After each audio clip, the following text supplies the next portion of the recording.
Добар ден, почитувани.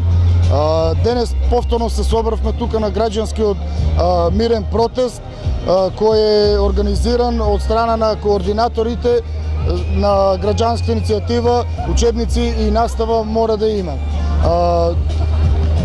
Цврсто стоиме до истите барања кои ги доставивме и на првиот протест до Министерство за образование, и следните барања се против реформата што е уведена од страна на Министерство за образование.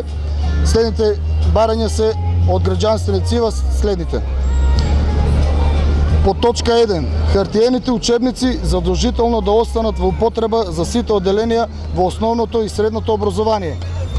Точка 2. Да се исклучи сеопфатно родово сензитивно образование во основното образование. Точка 3.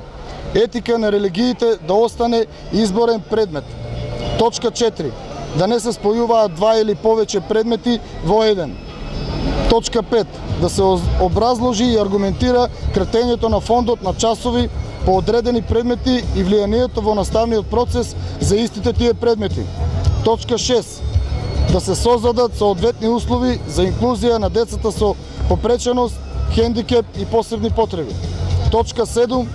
Да се креираат протоколи за одржување настава со физичко присуство во услови на пандемија. И точка 8. Задолжително учество на представници од групата и од граѓанскиот сектор во работната група за измени во законот.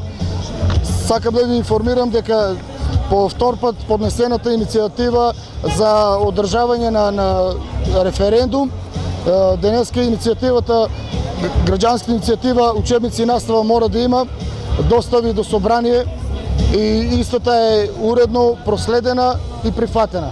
Така за следни чекори и информации следете групата на официјалната група на Facebook Учебници и настава мора да има.